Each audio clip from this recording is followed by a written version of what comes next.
இது ஃபர்ஸ்ட் மலேசியாவின் செய்திகள் உங்களுக்காக.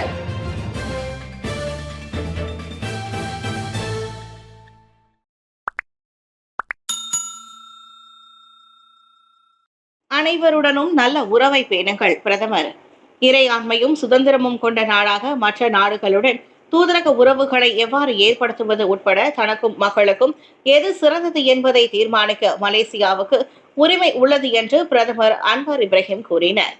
எனவே மலேசியா அனைத்து நாடுகளுடனும் நல்லுறவை பேணுவதை நோக்கமாக கொண்டிருப்பதால் எந்த கட்சியும் அந்த விஷயத்தில் நாட்டிற்கு அழுத்தம் கொடுக்க முயற்சிக்க கூடாது என்றார். சமீபத்தில் ரஷ்யாவிற்கு பணிபுரிந்து திரும்பிய பிரதமர் ஜனாதிபதி விளாடிமிர் புதினுடனான தனது சந்திப்பு மாஸ்கோவுடனான கோலாலம்பூரின் உறவை மேலும் வலுப்படுத்துவதையும் மலேசியாவில் இருந்து பாமாயில் இறக்குமதியை அதிகரிக்க ரஷ்யாவை ஊக்குவிப்பதையும் நோக்கமாக கொண்டது என்றும் கூறினார். அதிபர் புதினுடனான தனது சந்திப்பில் மலேசியா ஏர் ஏசியாவுடனான உறவை மேம்படுத்த முயல்கிறது, அமெரிக்கா அல்லது ஐரோப்பியா என்ன நினைக்கலாம் என்று சிலர் கேள்வி எழுப்பினர்.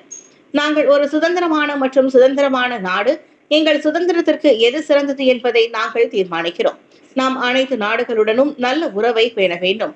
ஆனால் எங்கள் நாடு எங்களை அழுத்த முயற்சிக்க கூடாது என்று இன்று லஹடத்துவில் திருவிழாவை தொடக்கி வைத்த போது அவர் கூறினார். சபா தேர்தலுக்கு அம்னோ ஹரப்பானுடன் ஒத்துழைக்காது சாஹித். அடுத்த சபா மாநில தேர்தலில் பக்கத்தான் ஹரப்பானுடன் ஒத்துழைக்க அம்னோ முடிவு செய்துள்ளது என்று அம்னோ தலைவர் சாஹித் அஹ்மதி கூறினார். மத்திய மற்றும் சபா அம்னோ ஆகிய இரண்டு இணைந்து முடிவு செய்த இந்த முடிவு அரசாங்கத்தின் நிர்வாகத்தை வலுப்படுத்துவதற்கான ஒரு சிறந்த அணுகுமுறையாக பார்க்கப்படுகிறது என்றார். மத்திய மற்றும் சபா அம்னோ இரண்டும் சபா பிஎன் கூட்டாட்சி மட்டத்தில் நடைமுறையில் உள்ள ஒத்துழைப்பு சூத்திரத்தை பின்பற்ற ஒப்புக்கொண்டதாக பிஎன் தலைவர் கூறினார். மற்ற கட்சிகளும் எங்களுடன் ஒத்துழைக்க வரவேற்கப்படுகின்றன.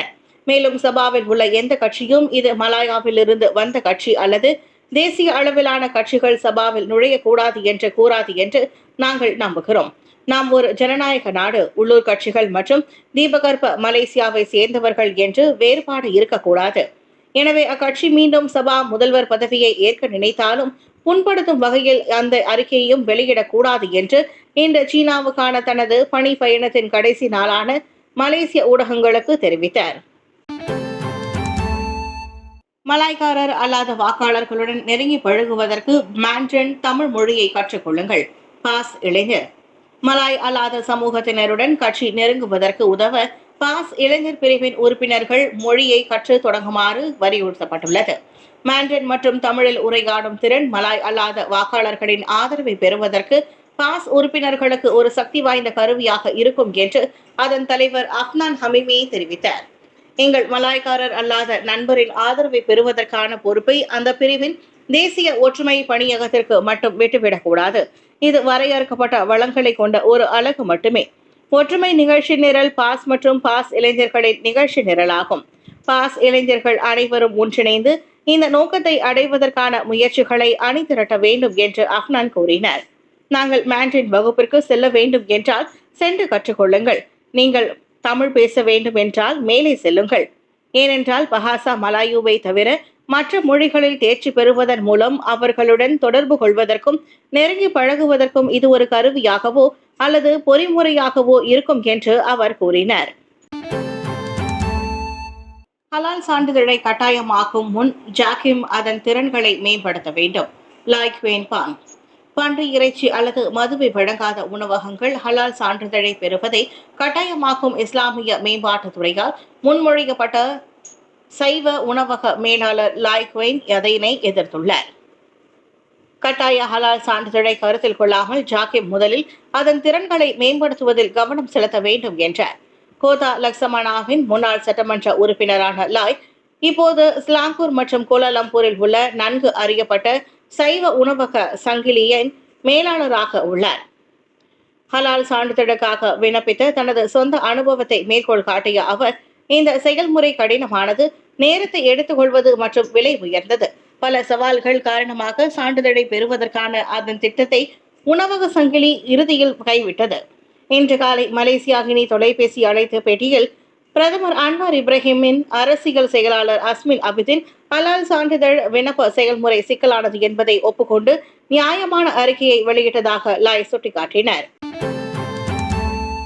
ஹலால் சான்றிதழின் மீதான முடிவு ஆட்சியாளர் மாநாட்டின் அதிகார வரம்பிற்கு உட்பட்டது. துணை பிரதமர் முன்மொழிக்கப்பட்ட கட்டாய ஹலால் சான்றிதழ் தொடர்பான எந்தவொரு முடிவும் ஆட்சியாளர்களின் அதிகார வரம்பிற்கு உட்பட்டது என்று துணை பிரதமர் அகமது சாயித் ஹமிதி கூறினார். எனவே இந்த பிரச்சனையில் எந்த தரப்பினரும் கொந்தளிக்க வேண்டிய அவசியம் இல்லை. குறிப்பாக அது இன்னும் முன்மொழிவு கட்டத்தில் இருக்கும் போது இது கட்டாய இன்னும் முன்மொழிவு கட்டத்தில் உள்ளது என்றும் மற்றும் இன்னும் அரசாங்க கொள்கையாக மாறவில்லை. இந்த விஷயத்தில் யாரும் வருத்தப்பட வேண்டாம் என்று நினைக்கிறேன். இஸ்லாமிய விவகாரங்களுடன் தொடர்புடைய விஷயங்கள் ஹலால் விஷயம் உட்பட ஆட்சியாளர் மாநாட்டின் அதிகார வரம்பிற்கு உட்பட்டவை.